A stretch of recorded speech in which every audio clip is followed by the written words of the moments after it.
the year, and we're very lucky to have a newly qualified gastroenterologist speaking to us tonight. These meetings take place weekly, and every 8 weeks or so, it's a turn of pediatrics.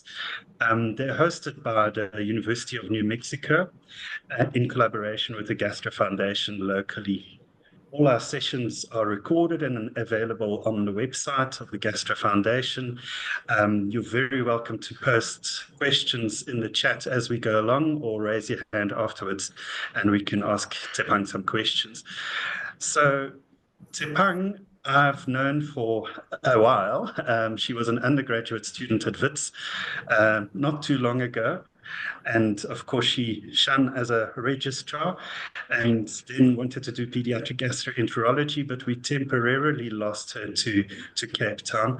So she's just finished her 2-year training at Red Cross Hospital, and she's recently successfully passed her certificate exams. Tshepang's got an interesting talk for us tonight. She's talking about congenital chloride diarrhea, which is a rare thing that personally I haven't seen, but always keep in the back of my mind. And we're looking forward to learn more about it. Tshepang, thank you so much. Do you want to start sharing your screen? Okay.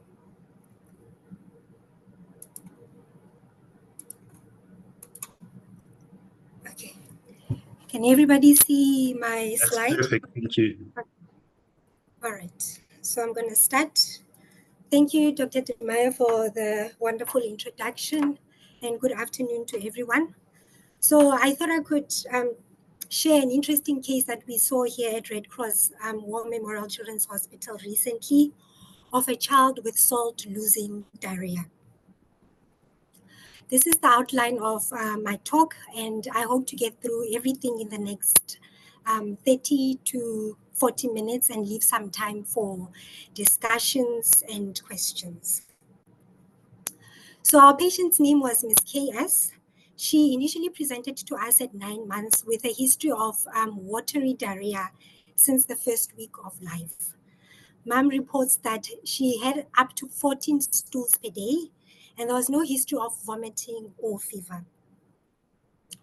Her prenatal history and birth history. The mom was 21 years old. This was her first pregnancy, and there was no history of consanguinity.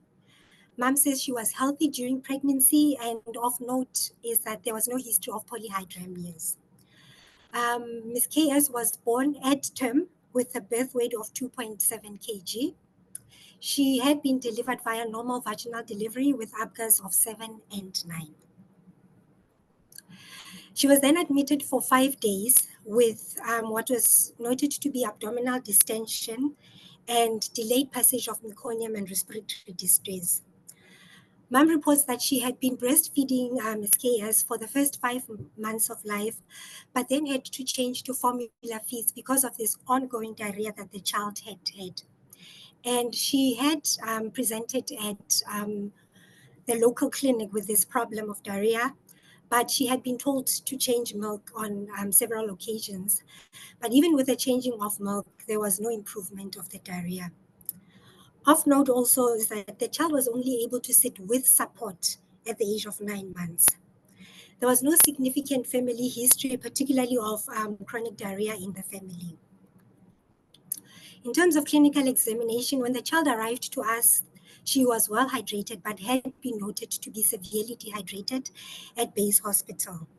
She did not appear dysmorphic, and her vital signs were within normal range. Her anthropometry showed that the child was wasted with a mid-upper arm circumference of 11 centimeter, and her weight for length was also way below the -3Z score, and her weight for age was also below the -3Z score. She was not a very active child, and she had slightly reduced tone globally, and she was only able to sit with support, as I've mentioned. And the rest of her system or the other systems were within normal. In terms of investigations, we did a blood gas. The blood gas that had been done at Base showed, when the child was still dehydrated, showed that the child had metabolic alkalosis with dyselectronemia. So a low sodium, a low potassium, and a chloride was not recordable. When the child arrived to us, the electrolytes had improved. So her sodium had normalized, her potassium had normalized, and her chloride was almost normal. But the metabolic alkalosis was actually persisting. And then in terms of her electrolytes and renal function, so from the 13th of January 2024 to the 20th of February 2024 was during her stay with us in hospital. And the 23rd of October is now recently when she came for follow-up. So what you can see is that on admission, her electrolytes were very deranged. She had low potassium, magnesium, chloride, and sodium. And she also had some pre-renal dysfunction with a urea of 5.9. With rehydration, her electrolytes improved, but on the 5th of February again, she had another bout of severe or increased output in her diarrhea, and therefore developed an acute kidney injury with these deranged electrolytes. Just before discharge, the electrolytes had normalized, and then you can see on the last visit with us, her renal function and her electrolytes were actually almost normal. And then so we went on to do stool workup. We did stool electrolytes, and what I want to draw your attention to is the stool chloride. That is quite high at 147 millimoles per liter. And the sum of sodium and potassium of 138.8. That is actually lower than the concentration of the chloride. Now, this is actually not normal, and we'll go through that later on my slides. But your chloride should actually be higher than the sum of your sodium and your potassium.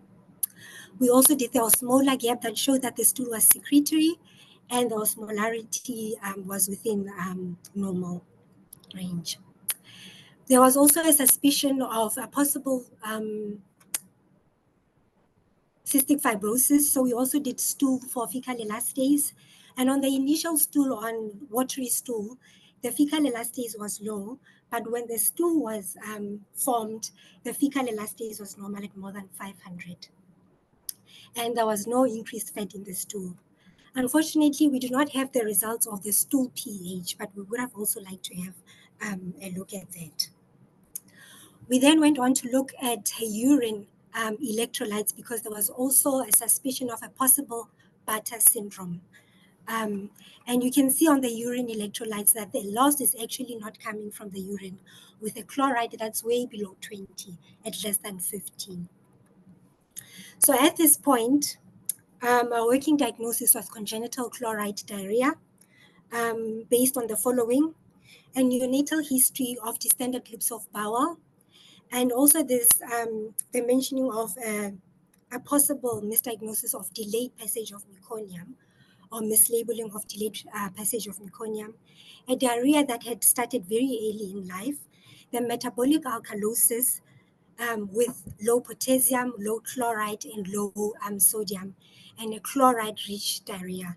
Unfortunately, our lab was not able to offer us genetic studies because they said the sequencing is quite long. But also on our other differentials, we thought of microvilli inclusion disease and tufting enteropathy because of the secretory nature of the diarrhea. So by definition, congenital chloride diarrhea is an autosomal recessive disorder that actually begins intrauterine, and it's characterized by severe chloride-rich diarrhea. Just on the history of congenital chloride diarrhea, so it was first discovered in 1945.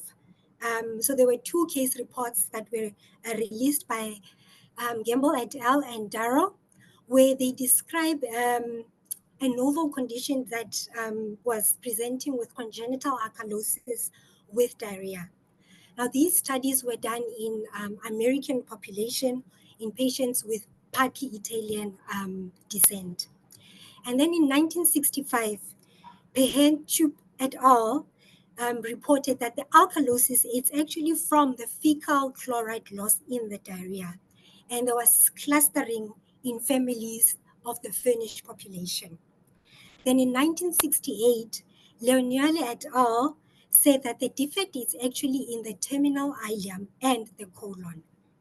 In the late 1960s, in the furnished population, they discovered that giving sodium chloride and potassium chloride in these patients as supplementation was actually life-saving. In 1971, Turnberg reported that the defect actually is in the an ion exchanger protein. So that's the chloride bicarb exchanger protein. Then in 1965, Holmberg et al. Described a lack of sodium chloride absorption and fecal acidity that causes an osmotic diarrhea in congenital chloride diarrhea. In 1996, Hoagland and al. Said that the defect actually begins in the solid-linked carrier family 26 member A3 gene. And then as of 2002, there's been over 30 different mutations that are associated with the solid link carrier family 26A3 gene. So then what is the pathophysiology? So we've already mentioned that the mutation begins in the solid link carrier family 26 member A3 gene. And this gene is located on chromosome 7, Q22, 3 up to 31,1.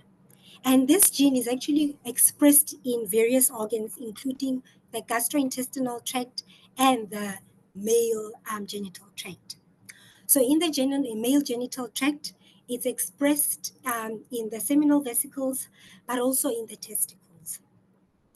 And in the gastrointestinal tract, it's expressed in the colon and also in the terminal ileum.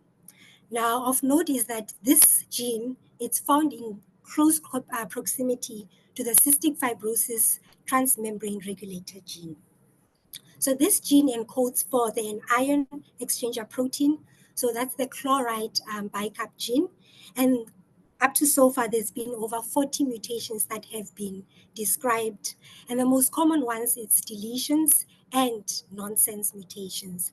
But there's other ones like missense mutations and splicing mutations.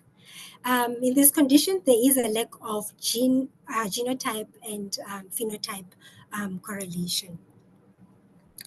So we've already mentioned that the SLC 26A3 gene encodes for the bicarb, the chloride bicarb exchanger protein. This gene is responsible for the exchange of chloride and potassium. So the chloride will move into the cell and the potassium will be exported into the lumen and will be excreted with the feces. Now, with impairment of this gene, what will happen is you will have accumulation of bicarb in the circulation and loss of chloride into the feces, and sodium will follow. And the net effect will therefore be metabolic alkalosis, dyselectrolytemia, including a low potassium, low chloride, and low sodium. There'll be hypovolemia, dehydration, and sometimes shock. And in response to this, we stimulate the renin-angiotensin aldosterone system, resulting in hyperreninемia and hyperaldosteronemia. So the distinguishing feature of congenital chloride diarrhea from other forms of secretory diarrhea like your microvilli inclusion disease and tufting enteropathy is acidic stool. So just to remember that. And then in terms of the clinical features, we've mentioned that the condition actually starts intrauterine. So some of the features that will be reported in the antenatal period will include polyhydramnios reported antenatally and distended loops of bowel that will be seen on antenatal scan. The child might also be delivered prematurely. And then in the neonatal period, the child might be born prematurely with a low birth weight, and there might be a mislabel of failure to pass meconium because the stool is so watery that it looks like it is urine instead of stool. And then this history of also of distended abdomen that may result in misdiagnosis with things like malrotation or volvulus, and the child might end up with in theater that yields a negative laparotomy. Then in the infantile period, the diarrhea will continue. The child will fail to thrive. There might be multiple admissions with acute gastroenteritis in hospital. And because of the dyselectrolytemia, the child might also have gross motor delay and fine motor delay because of these electrolyte loss like sodium, chloride, and potassium. At school going age, the diarrhea continues, and there might be soiling that is reported when the child is supposed to be potty trained. The child might have failure to thrive. The psychomotor delay continues. And if the child has had multiple bouts of acute gastroenteritis with dehydration and acute kidney injuries, they may actually go on and have chronic kidney disease. So in the adulthood period, the most significant features are your male infertility, as we've mentioned, that this gene is also expressed in the male genitalia, and also chronic kidney disease. So those are the two main ones. And we'll talk about the chronic diarrhea in adulthood later on in my slides. So this is a study that was published in the Journal of Pediatric Research by Meglio et al. In 2020. And they were looking at all the patients or all the published, it was a systematic review on all the published studies of congenital chloride diarrhea between 1965 up to 2019. Now, in this study, as you can see here on the table on the left, is that polyhydramnios is a very, very prominent feature in congenital chloride diarrhea. It's almost 100%. Closely followed by a history of distended loops of bowel, a history of consanguinity, prematurity, and low birth weight. And also important is this mislabeling of failure to pass meconium in over 60% of patients, and a familial clustering of about 50%. This is another study that was published in the Journal of Frontiers in Pediatrics by Kuteva et al. And in 2020, and they were looking at mucosal abnormalities in children with congenital chloride diarrhea. So they recruited 4 patients with confirmed congenital chloride diarrhea, and they did both upper and lower endoscopies. And their finding was that 3 out of the 4 patients that were recruited had endoscopic features of panenteric inflammation. This is another study that was published in the Journal of Pediatrics, Gastroenterology and Nutrition in 2006, and they were looking at the long-term clinical outcomes in patients with congenital chloride diarrhea. So in this study, they found an incidence of 6% of intestinal inflammation amongst the study population. And these included the diagnosis of Crohn's disease and non-specific colitis. Now, the association between IBD and congenital chloride diarrhea, it's poorly understood. But the hypothesis is that with mutation or a lack of a properly functioning solute-linked carrier family 26 member A3 gene, there is an upregulation of your tumor necrosis factor gene, and therefore the child will have, they'll be pro-inflammatory, and they run a risk of having inflammatory bowel disease. In terms of the etiology, so the incidence is actually underestimated. It's high in countries where there is high incidence of consanguinity like Kuwait and Saudi Arabia. and it's high in areas where there's high carriers of the same mutation due to the founder effect, such as Finland and Poland. There has been a few studies studies that have been reported in Africa, such as in Tunisia, and some in South and North America. So in terms of investigations, we'll just start off with normal stool. So normal stool is alkaline in pH. And if you just go through the biochemistry, there's cations and there's anions in the stool.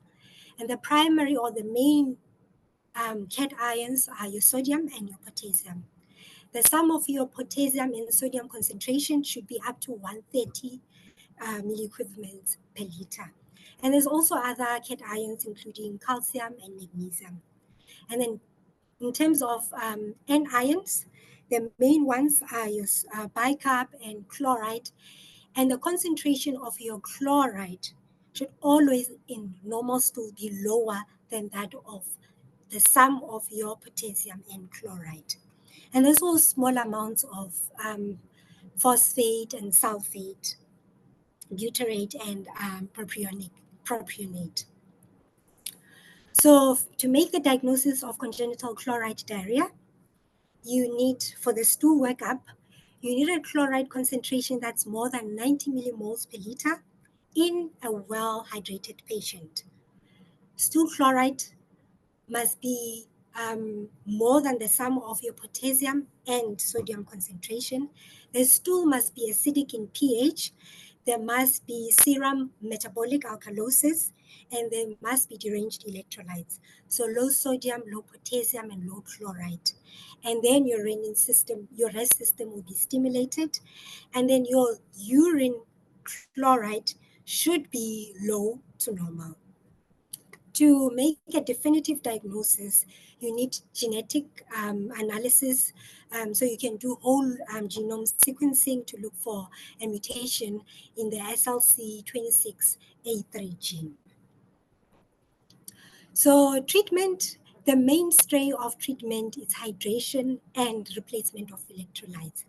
Unfortunately, up to this point, there is actually no definitive treatment to take away the condition completely. So we need replacement of sodium chloride, and you need replacement of potassium chloride, and you need to be very rigorous with hydration to avoid complications. Now, these are some of the treatment modalities that have been tried in various trials. They do work in some patients, and sometimes they haven't been found to be successful. So PPIs, we know they work via inhibiting or blocking gastric acid secretion. Butyrate, it works by enhancing fecal chloride absorption. Captopril actually works by inhibiting the conversion of angiotensin 1 to angiotensin 2, and therefore increasing your urinary output. And therefore, they mentioned that it actually reduces your fecal output and your consistency of your stool. Prednisone or steroids work mostly in patients with associated gut inflammation or intestinal inflammation conditions. And cholestyramine, we know that it's an anion resin binder, or it binds bile acid. And then loperamide works via being an anti-motilin. So this is a study that was conducted and it was published in the Journal of Health, Population and Nutrition in 2015. And it was a case study, and they were looking at the effect of captopril in congenital chloride disease. The study was done by Islam et al. So they presented a case of an 11-month-old child with confirmed congenital chloride diarrhea. The child had been treated with sodium chloride, potassium chloride, and a PPI or omeprazole. During the course of treatment, the child developed infective endocarditis, and captopril was added mainly to prevent cardiac failure. And to their surprise, the patient's stool output reduced by 10% from 100%, from 500 mils to 50 mils per day. This is another study that was published in the Journal of Pediatric Health, Medicines, and Therapeutics. And they were looking at an incidental finding of 2 kids who improved with steroids treatment. And these kids it was 2 siblings or cousins. The first patient, both of them were diagnosed with congenital chloride diarrhea. So the first patient was a 7-year-old who had unfortunately developed chronic kidney disease and was on dialysis, and then developed a mastoiditis and required steroids. While the patient was on steroids for the mastoiditis, the diarrhea actually improved. And then the patient eventually got a kidney transplant for the chronic kidney disease. And while on high dose of steroids, his diarrhea improved. But when the tapering of the steroids, when the steroids were tapered, the diarrhea worsened again.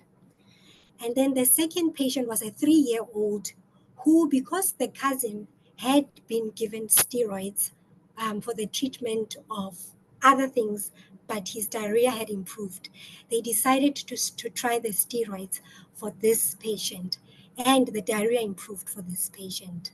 So for this study, they showed that the diarrhea decreased in frequency and consistency for both patients, and their weight actually improved while they were on steroids. Now, but they couldn't exclude whether the weight increment was actually from the steroids themselves. Other treatment modalities include vaccination.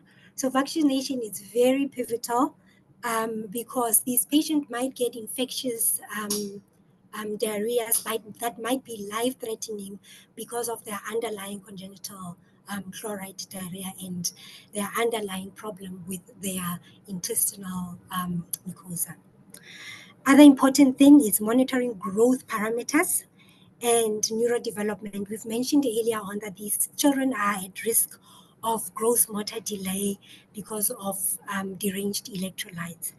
And then other ones are monitoring or looking for extraintestinal complications such as male infertility in adulthood and chronic kidney disease. But it's important to note that you should actually start looking for chronic kidney disease very early on in life because there has been patients with chronic kidney disease that have been identified in school going age and not just in adult life. Outcomes. So chronic kidney disease, we've mentioned in the literature, in a systematic review, they've mentioned an incidence of 17.7%. In male infertility, we've mentioned, and surprisingly, this diarrhea actually improves in adulthood. So in a systematic review that was done in 2021 on all congenital diarrheal disease that I've mentioned earlier on, they report that the diarrhea actually improved in 91.3%, but they didn't quantify what the improvement is, the percentage in terms of the stool frequency and the consistency, and also failure to thrive. They say there's up to 21.6% of failure to thrive that was reported in the same systematic review. So back to our patient.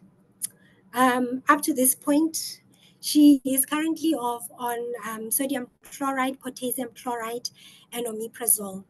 Her stool output has reduced from the 14 stool per day when we initially saw him to 4 to 5 per day. The consistency, according to the mother, is better. It's now not completely watery. She says that it's more like mucoid. And her weight for age has also improved very well. She now plots on the 0Z score, and the child is walking and very bubbly. Up to so far, we haven't been able to do urinary sodium just to see that the improvement in her absorption of the sodium, but that's our next step, and we are hoping that we will be able at some point to do some genetic testing on this child, and the child has been referred to genetics for the parents to be counseled, since this is the mother's first child. So my take-home message is that we should be aware of red flags in diarrhea, especially in diarrheas that started very early in life. We need careful assessment of stool beyond fecal osmolar gap and reducing substances. So biochemistry is also very, very essential. And particularly for congenital chloride diarrhea, fluids and electrolyte homeostasis is very, very important to prevent complications later on in life. And just to mention also, we haven't scoped this child because we are hoping that we've clinched the diagnosis, and also because she's improved clinically with the treatment that we are offering. And with that, I would like to thank everyone for your attention and also for the opportunity to present. I'll take questions at this point.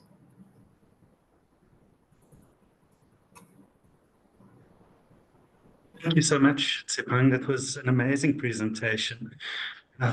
Just thinking how a simple test like a stool sodium and chloride and a pH can actually make this very difficult diagnosis. I think that was an awesome presentation. Well done on managing the case. Sounds like she's doing really well. I'm going to ask the audience to see if they want to ask any questions, and there's none in the chat so far, so you can either raise your hand or type in the chat. Tshepang, I'm interested. So it sounds like she still has intermittent episodes of worsening diarrhea, or is that not the case? Sorry, Dr. Jemai, I didn't hear you properly. Sorry, I'm in a noisy environment. No problem. So it sounds like she still has intermittent episodes of worsening diarrhea. Is that right? So she had one a few months ago. She does have, especially when she's sick with other things like a respiratory infection, then her diarrhea will get worse and then improve thereafter. And every time she has these acute episodes, or when the diarrhea worsens, a renal function actually goes off and then improves shortly after that. It actually hasn't normalized completely, which she has been counseled on. She's aware. And but things actually have improved. Yeah. So do you advise any rescue therapy for her, in case, or just thinking is a short course of steroids indicated if she worsens, or not really? So we had given her a trial of loperamide right at the beginning, and on the subsequent visits, it didn't seem to have made any difference to her stool output. And even with us having removed it, it looks like not much has changed. Now, in terms of steroids, it is a good suggestion. But up to this point, we haven't seen dramatic worsening in this condition. So that is one of the reasons that we haven't actually considered starting steroids. And also Awesome. considering the complications of the Yeah, steroids. sure. I don't see any questions or hands yet. You might get off the hook easily. What I did want to mention, Tshepang, is that Potchefstroom University's got a whole genome sequencing project at the moment, and I think they may be interested in doing the whole genome for your patient. It's really it's more an exploratory study to see what defects we can pick up. So I'll put you in touch with the people there, and maybe you can get done as part of the research project. We will be very grateful for that. Okay, I think it leaves for me to wrap things up. I know there are other talks on GRT related topics, so people might want to jump. Tshepang, thank you so much. It was an excellent talk. I really enjoyed it. Thanks to the Gastro Foundation and the University of New Mexico for hosting this, and also the Echo India team for doing the technical side. A big thank you to Cheryl and Karen, who always run this smoothly, and thanks for all the help this year. And we look forward to coming back with more pediatric cases next year. Thank you very much. Thank you.